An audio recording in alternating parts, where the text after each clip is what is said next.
I'm back out in Big Shed. I think my sore neck is almost better now. I'm still just being a bit careful. I think people thought I was mad because I've been wearing a scarf all week and it's been really hot, but the heat actually is the best thing I've found.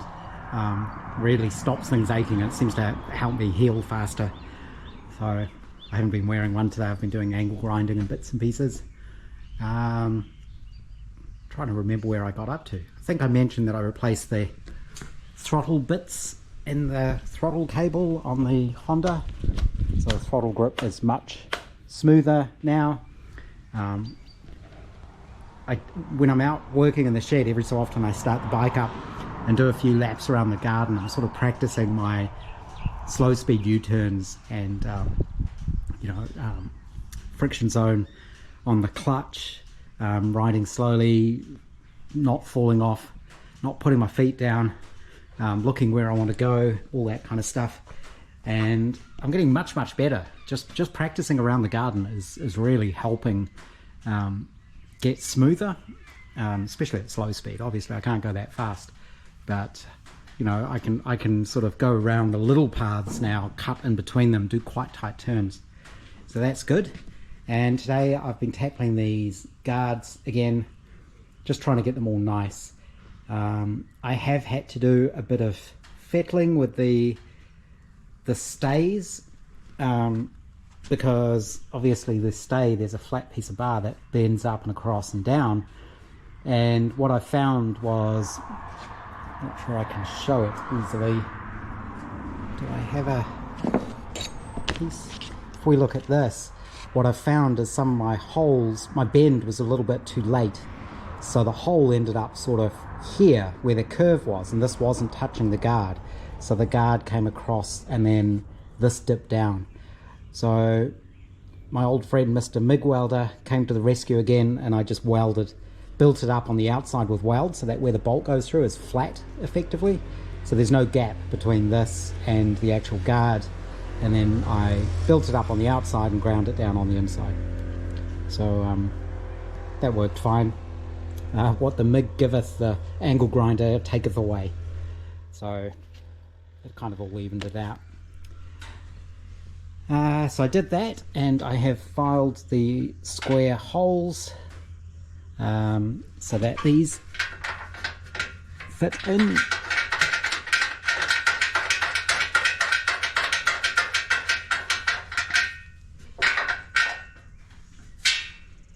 So, and that square head under the coach bolt locks into place. And then what I will actually do is, when the time comes, I'll use nylocks probably on the inside to make sure those don't come out.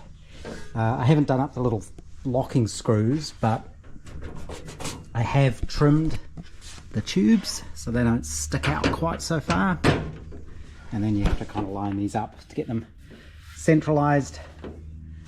You can see that one's way extra long, so that all works. Is it straight? It's a little bit wonky, I think. Not sure. Don't look too closely. That's probably the best thing. Yeah, this one's too far out. So there is a bit of tweaking to be done, getting the bend right on that thing so that everything sits correctly. That's what's wrong. Oh yeah, nothing. The bolts aren't tight. That doesn't help. So this one is still on a little bit of a curve. But when I do those nuts up tight, they all pull tight, and it's quite secure. So I can just use a lighter sort of stay here, and I think all I'm going to do here is actually bend it. I think I had a little example. No, somewhere. If I put a kink in it like that, what that means is if it ever gets hit from the side, it can't go through. it'll just bind up where that bend is, and no matter how hard you hit that, I don't think this going through a piece of tube is going to straighten out so that it'll be able to puncture. And I will also make it so it's a bit more sort of collapsible, hopefully. So that's what I forgot today. I went out this morning and got these bolts. I needed some wood, otherwise I would have gone on the motorcycle. If all I needed was a handful of bolts, I would have taken the Honda just for the practice. But I needed some long pieces of wood to fix a bench seat that we got, so I had to take the car. But yeah, I might do that, but bottom one in aluminium, so it's rigid enough to hold it. It'll be easy to bend. I can use a piece of aluminium strap on the inside, but if it ever gets hit here, it'll just collapse. It'll just bend. It won't puncture the fuel tank. And yeah, because I'm still getting into it, I only got one side done, so tomorrow I'll try and do the other side. The other thing I think I'll do is try to get this car running again, get it actually bolted together. Not absolutely everything. At the moment, things like the floor are only held in with a couple of bolts. There's bits that aren't even bolted on. I think they're in the car. There's little diagonal pieces and things. So maybe what I'll do is reassemble it a bit more correctly. I still need to do footman loops for the back. Because I think for the next inspection it makes sense to take it to the inspector, because the other thing I need to do is the low volume inspector has to see it, but I believe the entry certification place, the place that does the actual VINing, needs to see it, and then they can issue me a VIN number, and then once I've got the VIN number, that goes into the system, and then I can go through the rest of the process. I believe that is how it works, so I'll have to take it to them anyway. In which case it means I have to get it transportable. It doesn't have to be drivable, I think, but transportable so nothing falls off, because we'll be taking it on a trailer. Maybe what we'll do is put it on the trailer and put a tarp over it, just to catch any bits that do fall off. Which means I'm going to need to do some of the things like make the little spaces to go under the lamps, so that those can be bolted on. I'm still not sure what I can do about the headlamps, because these weren't really aimable. So my original plan was to drill this plate, drill and tap it, and then use what would you call them? Grub screws, I guess, with a hex cut into the end.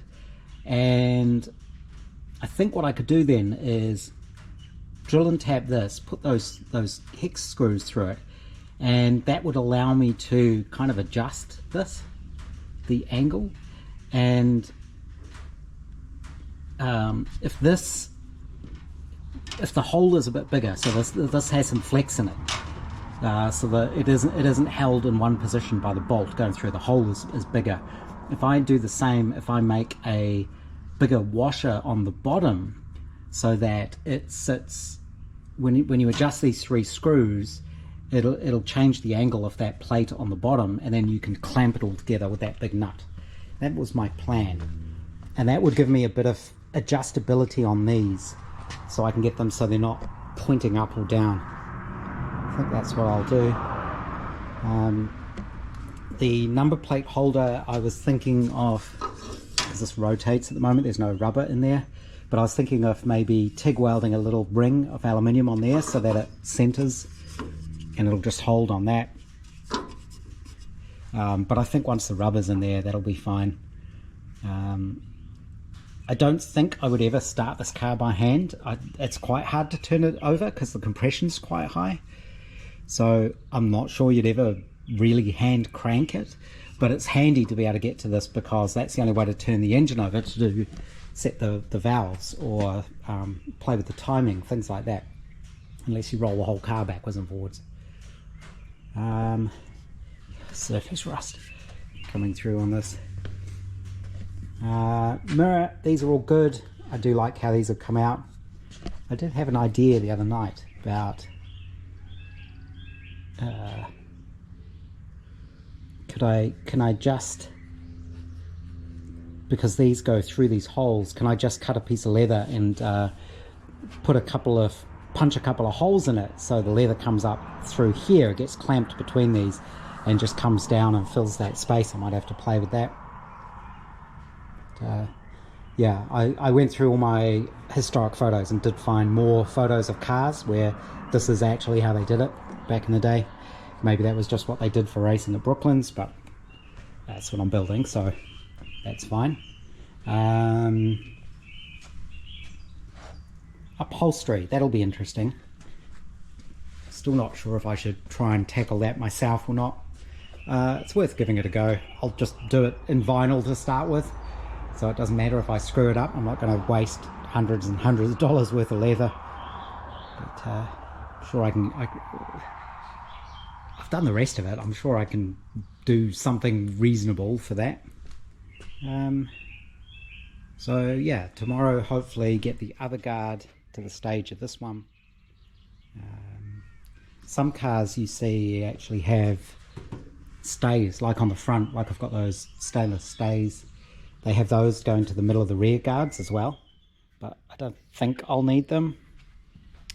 But I could always do that if I need to. What else? Exhaust. I need to do whatever the proper clamp I was going to do here. This is just sort of temporary, just to hang it up out of the way. I might fabricate some sort of clamp where it's two halves made out of steel and sort of bolts together. I'd like to, this is basically up as high as it'll go. I'm not sure I'll even use the Brooklands exhaust. I think I might just leave it like that. Apparently these don't do much. They don't do much in terms of silencing, and they do actually rob a bit of power. So it may just be a straight pipe. Most of them look like they just had a straight pipe back in the day. And then wiring. So to get the car going, what do I need to do? Well, actually, sure. I think the fuel tank's connected up, so it'll draw fuel from the tank. None of the gauges connected, so I would need to hook up the tachometer, hook up the speedo. To just be able to drive the car, I don't need any of the ignition or anything. I can just hook up a kill switch. Because I would like to move this back to the middle. But yeah, getting close to needing to take it for its next inspection. And my plan there is to get the inspector to look at it, tell me if I need to change anything, and then start getting it through the system. So get the VIN number, get it ready to be inspected, then bring it home, take the whole thing apart and paint everything. I also need to figure out what I'm going to do with all these sort of raw steel nuts and bolts and things which have all just rusted. It's all just kind of mild steel. I don't really want to plate them. I suppose you could nickel plate everything, but maybe what I'll do is just sort of gun black them. I think that gives you some corrosion protection, so I would clean everything up, de-rust everything, clean everything up, and then maybe use that gun bluing chemical blackening to give it that corrosion proofness. And then my poor Austin 7. So apparently the Vintage Car Club, or the Vintage Austin Club, I'm not quite sure, but hazy there, but they got in touch to ask my story about the car and the trouble I've had getting it on the road. So it sounds like they're looking at that at the moment, trying to make the process easier, finding out what difficulties everyone has. So that's good. And I did go and dig out the supercharger, which was sitting in my parts shed, and everything was starting to, the aluminium was getting that white corrosion on it, so I had to clean everything up. But the plan with the Austin 7 was always to bolt this on it. So this is what's known as a grasshopper drive. So that bolt's on top of the engine. It's driven off the same gear. I think it's driven off the cam gear or the dynamo gear. I can't remember off the top of my head. Because it's driven off a gear, it reverses the direction of the fan, so you need the opposite direction fan. The magneto cars and the coil cars, the fans went different directions, so you have to make sure you have the right fan. And where the old fan was, I was just going to replace it with this pulley. So I think I made that, machined that up. Can't remember.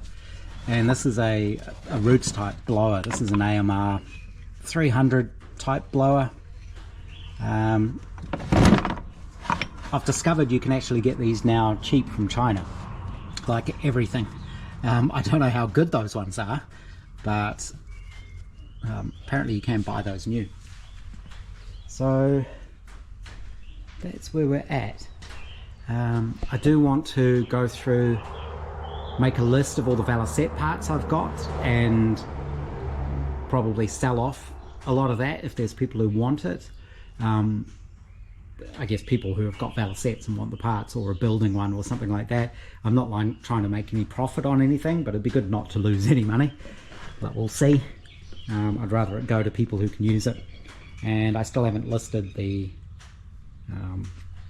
Kawasaki, because yeah, I think I'll sell that one and buy a new 3D printer. That's the plan. Yeah, everything's a bit of a mess at the moment. I need to do a bit of a clean up, but we're getting there with the car and the guards. I think it would be quite good to get it running and just drive it around the garden as it is. The last time I drove it, I'd have to go back and look at the films, but I think it must have been 2 or 3 years ago. I'll go and look it up and I'll add a caption. And at that point it was just a rolling chassis with an engine, and I drove it around. It successfully drove around. It'd be interesting to drive it now that it's actually got a body and guards and screen and all the bits and pieces. So I might make that name. Going through my boxes of bits, I came across these, and I vaguely remembered what I was going to do for the bolts that hold the guards on. I got these from Australia, and they're Whitworth. I also got these special lock nuts. I can't remember what you call these. They're kind of like aero style locking nuts, so they're not nylocks, so you can reuse them basically. And that's what I was going to use for the guards. I'd completely forgotten about that. I was just going through cleaning up a bit and remembered I've got these. So these are 5/16 Whitworth. That's what those were. So that's handy when the time comes. Oh, the other thing I was going to talk about, it's a rant, definitely a rant. I think I mentioned that to hammer the guards, I really need a hammer with a longer head. And it turns out there is such a hammer. It's called, I believe it's an extended reach finishing hammer, where basically this piece here is longer. And that would let me get over that lip in the guard and be able to smooth those out. So there's one on Trade Me at the moment I'm keeping an eye on, which is our equivalent of eBay. So second-hand, old school hammer. But I thought, well, I'll just look up, and if I have to buy one, I'll buy one. I haven't found anywhere in New Zealand I can actually buy one. So the closest I've got is what seems to be an Australian company, and there must be like one guy who distributes their stuff in New Zealand, because they have a website with like a cell phone number and a catalogue from Australia with one of these hammers in it. So I don't know if they sell to the public. I've sent them a message. I've never heard anything back. So I think that's one of those kind of, you know, there's one person who's the importer, distributor for stuff, but they don't actually have anything, which is a bit of a pain. I looked up the sort of panel beater supplies. You go to the site which says it's the premier New Zealand panel beating supplies shop, and they had 2 hammers. They had a standard sort of panel hammer like this, and they had one of those kits, those sort of starter kits, which is what these hammers are from, where you get 3 hammers and 4 cheap and nasty dollies. That's what these are. Basically, that's what I started with. Really cheap, really nasty hammers. They work. I mean, it's a lump of metal, but nice hammers are nice. It's nice to have decent hammers and decent dollies. So this is what came in the kit. They get dinged up really easily. They're not very hard. This was a second-hand one I got from somewhere. I think that's one of the ones that was in the kit. You can see they've got dings on them. And then I bought other odd dollies. So yeah, I haven't found anywhere I can actually buy one of those hammers in New Zealand. Obviously I can get one from overseas, but then the postage is ridiculous. I think, one of the places I found in the UK, the hammer was reasonable, but then it was sort of twice the cost of the hammer to get it posted here. So I don't know if there's some secret panel beating supply place I don't know about. I tried things like Snap-on. They barely have any. A lot of the supposed panel beater suppliers are really just paint shops. So they sell all the different sorts of paint and, sanding blocks and sandpaper and masking tape, that kind of stuff, but not actual panel beating tools, which is annoying. The closest I've found is Machinery House, who a lot of my tools are from. They actually have some sort of monthly competition thing where they want people on social media to send them examples of the things they've made with their tools, and then they pick a winner and give them a voucher, I think. So they want to see interesting things people are making. So I thought, maybe I should send them this car because the mill is from there, the wheeling machine is from there, the shrinker stretchers are from there. The folding machine, I believe, yep, this is from there. I think this is from there. So I've actually got quite a lot of their tools and built something with them. So maybe I should do a little social media film for them and send that in. But they have a kit. So it's like their expert panel beater kit. I think it's about $400 and comes in a plastic box. I don't know who would ever keep all their crap in a plastic box like that. One of those tool boxes, which, you buy the tool, and unless you're a tradie and you're traveling around, you've got it in the back of your ute. I wouldn't, I don't like them. I'd rather just have the tool and have it out on a shelf. But so this panel beating kit comes in one of those cases with the foam, and it's got a couple of hammers. It's got one of those sort of short cut-off hammers, where it's it's just that half of the hammer, but I mean you can get any old hammer and make one of them. You just whack a bit off, but it does have one of these extended reach finishing hammers, and I think a couple of dollies and some spoons. So if I have to, I could get one of those, but like I say, that's like $400 for one hammer. It's a lot, but yeah, that would let me get hammer from the inside of the guard, which I just find tricky at the moment. Yeah, I think that was it. Kind of a rant. Yeah, it just shows how hard it is to get even just basic stuff in New Zealand now. Nuts and bolts, those coach bolts I got came from Australia, because they're Whitworth. Can't get them here. Anything more than a simple panel beating hammer, can't get here. Certain sorts of paint, if I wanted to do the car in coach paint, say, I don't think you can get that here. It seems to be getting worse. It gets harder and harder, and then the cost of postage for anything you have to get from overseas is going up and up. Yeah, but the fact that I can't get a simple panel beating hammer just astounded me. It's actually hard to get many hammers. A lot of the places will literally have 1 or 2 hammers, not really a selection. So if anyone in New Zealand knows like actually where you can buy them from, not just say you should look up this online because I have, you know, if anyone's actually bought some from somewhere, it'd be useful to know where.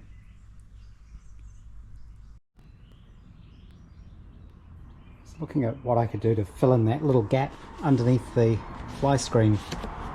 This is just a piece of foam, EVA foam, useful for prototyping things and making hats out of coconuts, stuff like that.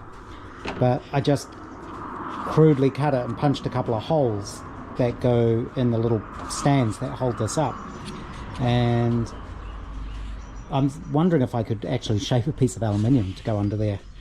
Needs a subtle curve on it, and you know, it needs to be trimmed down to match the screen here, but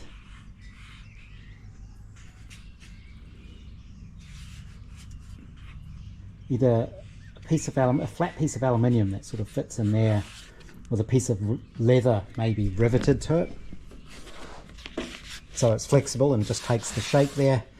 I wonder if when you're going fast enough would it flip up with the wind, blow it up, or else shape a piece of metal to do it. I just wanted to sort of block off that gap under there, because otherwise I think you're just going to get air blasting in your face, which maybe that's not a bad thing, I don't know. But details, those are all just little details. Looking again at period pictures, they're all over the place. Back at Brooklands, people just did whatever they needed to do to make things work, as far as I can tell. So there's all sorts of different screen arrangements and things like that. Some are mounted on blocks. The factory race cars had a different setup. They had the mirror in a box and things like that. But yeah, just all over the show. Make something period that works, and that's close enough.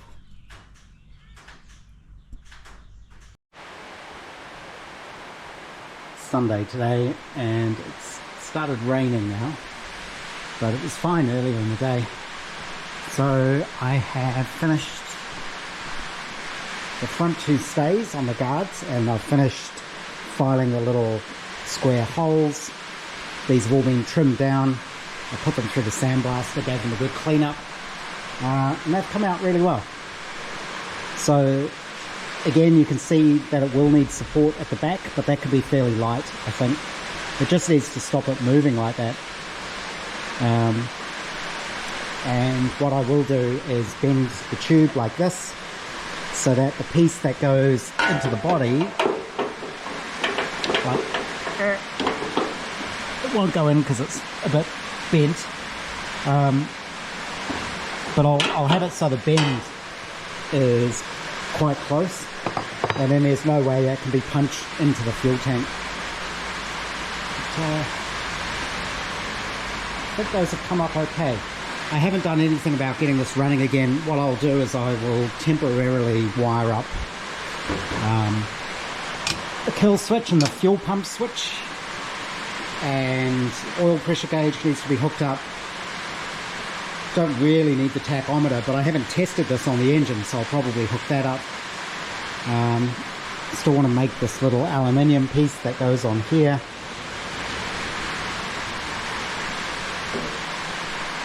And fuel tank's hooked up. Get the battery in it.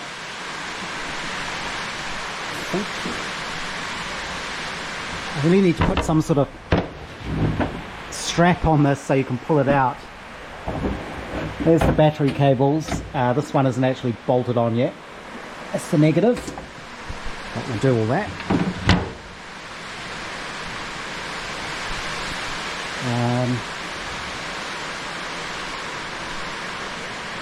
It should be okay.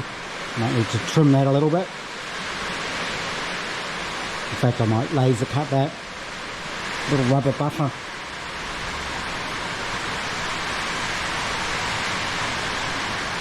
And I did get to do a little bit of motorcycling around the garden. I was thinking about going up to the there's sort of a Sunday market up the road. It's literally 5 minutes up the road. I thought about riding the bike up there, but I'm still a bit sore, so I can't really turn my head all the way to the left, which makes motorcycling a little bit tricky. But I think that was a I'm glad I got those guard stays done and trimmed down. So next, try and get the thing running again. I can do that during the week.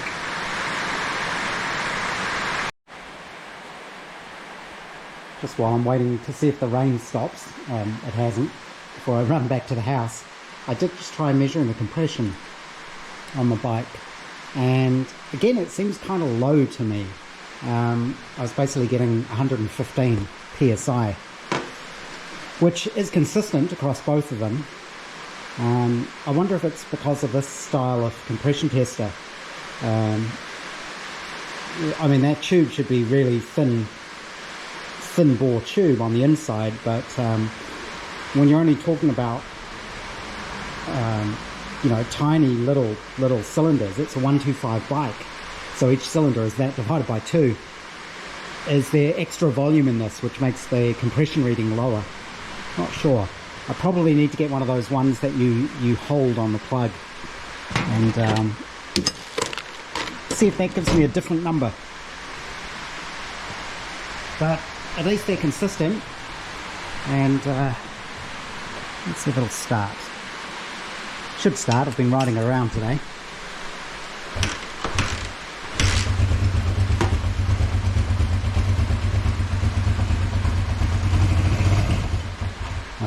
No choke, of course. So